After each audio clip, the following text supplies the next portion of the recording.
अगर आपका income tax return 40 lakh से कम है तो आप फ्यूचर्स एंड ऑप्शंस में ट्रेड ही नहीं कर सकते। शायद आप भी सोशल मीडिया पर ऐसे रूमर्स देख रहे होंगे, लेकिन क्या ये सच है? हाल ही में सेबी ने कुछ नए रूल्स प्रपोज किए हैं जिनका फोकस है स्पेक्युलेटिव ट्रेडिंग को कंट्रोल करना और रिटेल ट्रेडर्स को बड़े लॉसेस से बचाना। देखो, ये बात सच है कि एफएनओ के कॉन्ट्रैक्ट साइज को 5 लाख से बढ़ाकर 15-20 लाख तक किया जा रहा है, लेकिन ये सोशल मीडिया पे चल रहे 40 लाख आईटीआर वाले रूमर्स सिर्फ अफवाह है। सेबी ने 6 क्लियर पॉइंट्स बताए हैं and hence as a trader ऐसे क्लिकबेटी वीडियो से बचना आपके लिए बहुत इंपॉर्टेंट है। अगर आप फ्यूचर्स और ऑप्शंस में ट्रेड करते हो तो ये रूल्स डायरेक्टली आपको इम्पैक्ट करने वाले हैं। चाहे आप ऑप्शन बायर हो या सेलर, आपके लिए ये रूल्स समझना बहुत जरूरी है and that's exactly why I am making this video. इस वीडियो में मैं आपको क्लियरली एक्सप्लेन करूंगा कि सेबी के ये 6 रूल्स एग्जैक्टली क्या है और आपको एज अ ट्रेडर ये कैसे इंपैक्ट करेंगे। But before we begin, subscribe to Punch to stay updated with more such videos.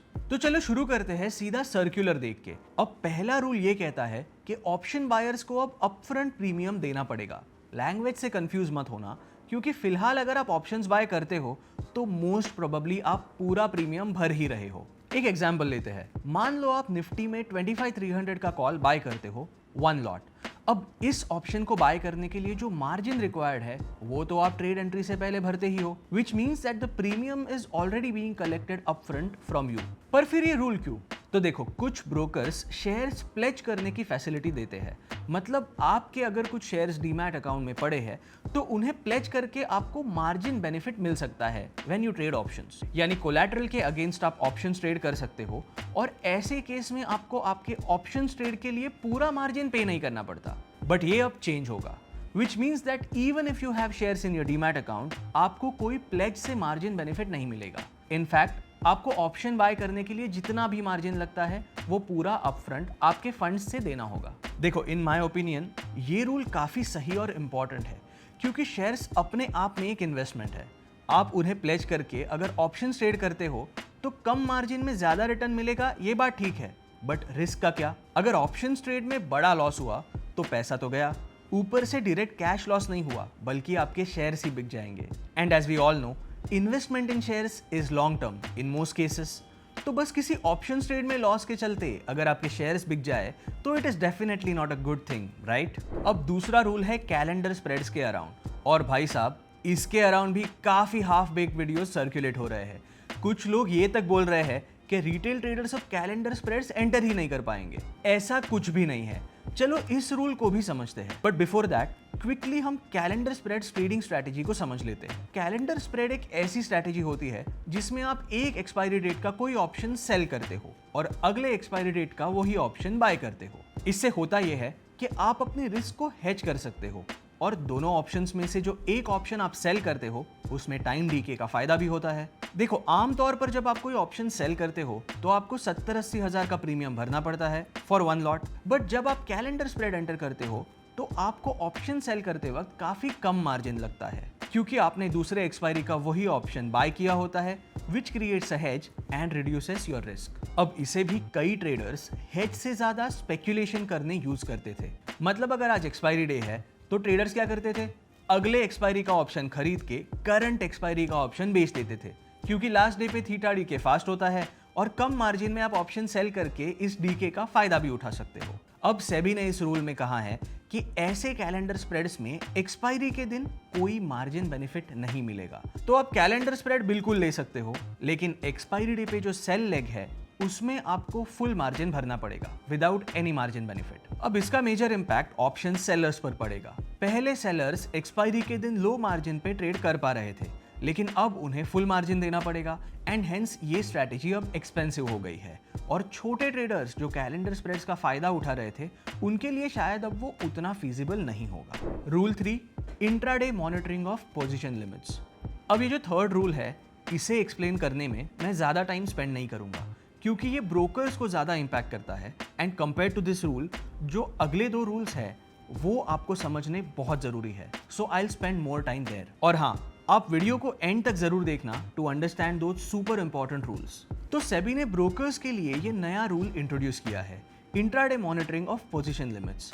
फिलहाल ये monitoring end of the day होती है, जिसमें ब्रोकर्स दिन के एंड में ये चेक करते हैं कि आपने अपनी पोजीशन लिमिट्स एक्सीड की है या नहीं। लेकिन अब सेबी ने कहा है कि ब्रोकर्स को दिन में 4 बार क्लाइंट की पोजीशंस को मॉनिटर करना पड़ेगा। अब ये रूल भी इंपॉर्टेंट है क्योंकि इसका मेन फोकस है एक्सेसिव ट्रेडिंग और रिस्क को कंट्रोल करना। कई बार होता क्या है, ट्रेडर्स अपनी पोजीशन लिमिट्स क्रॉस कर लेते हैं और जब आप अपनी लिमिट से ज्यादा एक्सपोजर लेते हो तो रिस्क भी उतना ही बढ़ जाता है। सेबी के नए रूल के अकॉर्डिंग अब ब्रोकर्स की जिम्मेदारी है कि वो हर क्लाइंट की पोजीशंस को दिन में मिनिमम 4 बार मॉनिटर करे, ताकि अगर कोई लिमिट क्रॉस हो रही है तो उसे तुरंत कंट्रोल किया जा सकता है। सिंपली स्पीकिंग, इसका फायदा ये होगा कि एक्सेसिव ट्रेडिंग और रिस्क को कंट्रोल किया जाएगा। And now coming to rule 4, FnO contract size बढ़ जाएगा। चलो अब मेन रूल पर आते हैं जिस पर सभी लोग बात कर रहे हैं। पहला और सबसे बड़ा चेंज जो सेबी लेके आया है वो है एफएनओ का कॉन्ट्रैक्ट साइज इंक्रीज करना। मतलब जो कॉन्ट्रैक्ट साइज पहले एक स्पेसिफिक रेंज में होता था, अब उसको सिग्निफिकेंटली बढ़ा दिया गया है। पहले ये लिमिट थी 5 लाख से 10 लाख के बीच, लेकिन अब सेबी ने इसको बढ़ाकर 15 लाख से 20 लाख के रेंज में कर दिया है। ये एक मैसिव जंप है। आज ही मेरे एक दोस्त का फोन आया था। He is a beginner trader, 6-7 महीने से ऑप्शंस और फ्यूचर्स ट्रेड कर रहा है and he was really concerned कि निफ्टी फ्यूचर्स का एक लॉट अराउंड 70-75,000 में बाय कर सकते हैं, पर अब इस रूल से क्या मुझे 15-20 लाख देने पड़ेंगे? ऐसा कुछ भी नहीं है। पहले तो इस कॉन्ट्रैक्ट साइज का सही मतलब समझ लेते हैं। अब निफ्टी फिलहाल 25,200 के पास है और फ्यूचर्स का लॉट साइज होता है 25, विच मीन्स 1 लॉट के फ्यूचर्स कॉन्ट्रैक्ट का एक्चुअल वैल्यू हो गया 25,200 into 25, which equals to 6.3 lakhs। अब अगर इस 6.3 lakhs के कॉन्ट्रैक्ट साइज को मिनिमम 15 lakhs होना होगा, तो इसका सीधा सीधा मतलब ये बनता है कि निफ्टी के लॉट साइज को बढ़ा दिया जाएगा। आप ही देखो, अगर 25 के बदले निफ्टी का लॉट साइज 75 होगा तो contract size will be 25,200 into 75, which is 18.9 lakhs। तो हो गया कॉन्ट्रैक्ट साइज 15 लाख के ऊपर। और ज्यादा लॉट साइज मतलब आपको मार्जिन भी ज्यादा भरना पड़ेगा। एक एग्जांपल लेते हैं। फिलहाल निफ्टी के इस 25,300 कॉल ऑप्शन का एक लॉट बाय करने के लिए मुझे अराउंड 3,500 रुपीज लग रहे हैं, because the lot size is 25।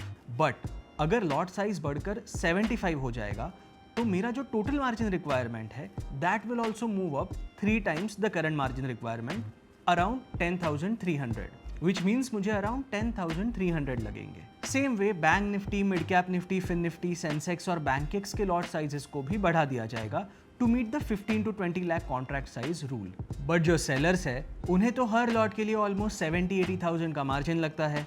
अब इनका मार्जिन जब 3x होगा तो suddenly they will have to keep almost 2 to 2.2 lakhs as margin for just one single lot. And rule 5 is around the weekly expiries. ये possibly सबसे major change है जो आपको एज अ ट्रेडर इंपैक्ट करेगा।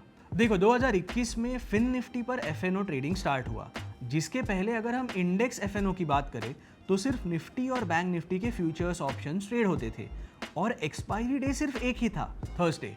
पर आज अक्टूबर 2024 में कहने को वीकली एक्सपायरी है, पर रोज कोई ना कोई इंडेक्स ऑप्शन एक्सपायर हो रहा है। मंडे को mid cap Nifty, Bankex, Tuesday को फिन निफ्टी, वेडनेसडे को बैंक निफ्टी वीकली, थर्सडे को निफ्टी तो है ही और फ्राइडे को सेंसेक्स। 20 नवंबर 2024 से ऐसा नहीं होगा। अब सेबी ने डिसाइड किया है कि हर एक्सचेंज को सिर्फ एक बेंचमार्क इंडेक्स का वीकली एक्सपायरी अलाउड होगा। मतलब एनएससी को अब डिसाइड करना होगा कि वो निफ्टी का वीकली एक्सपायरी रखेगा या बैंक निफ्टी का। सेम वे बीएससी को भी एक इंडेक्स चूज करना होगा for weekly FnO. You know, as a trader ये सुन के शायद आपको लग सकता है कि यार अच्छा खासा रोज कोई एक्सपायरी होता था, वॉलेटिलिटी होती थी, तो एज अ बायर प्रॉफिट करने का अच्छा मौका होता था। बट इन माई व्यू ये मूव एक्चुअली हम ट्रेडर्स के लिए बेनिफिशियल ही है। आप ही सोचो, एक्सपायरी डे पर प्रॉफिट पोटेंशियल तो होता है, पर नुकसान कितनी बार हुआ है? वो जो सडन स्पाइक्स आते हैं, 15 का ऑप्शन 200 गया, 40 का ऑप्शन 600 गया, वो हमें सपने तो दे जाते हैं, मगर हम एक्चुअली ये मूव्स कितनी बार कैप्चर कर पाते हैं? Barely, right? And even if we enter at the right time, हम अक्सर ऐसे ट्रेड्स में जल्दी एग्जिट कर लेते हैं।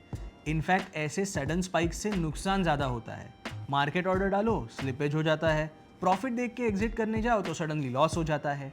And that's exactly why I feel that this rule is actually better for retail traders. हफ्ते में अब 2 एक्सपायरीज होंगी, और 2 अलग इंडाइसेस होंगे।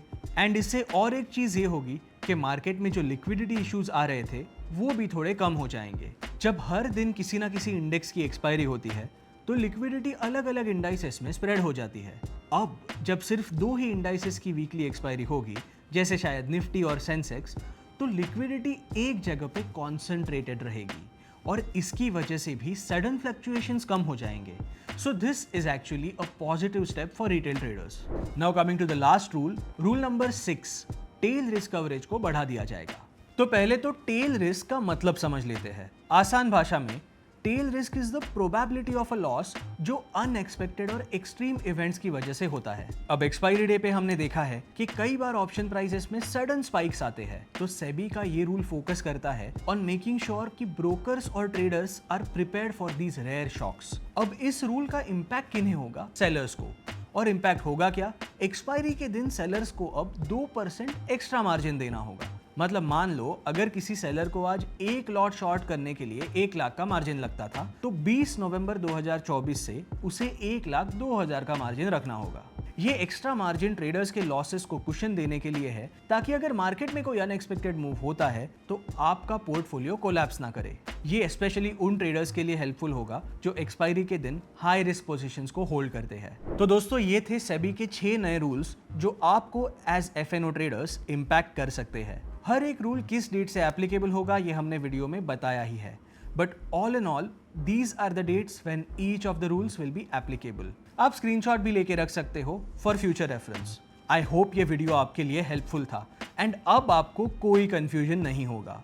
आपको क्या लगता है, ये रूल्स ट्रेडर्स के लिए बेनिफिशियल होंगे या ट्रेडिंग ज्यादा डिफिकल्ट हो जाएगी?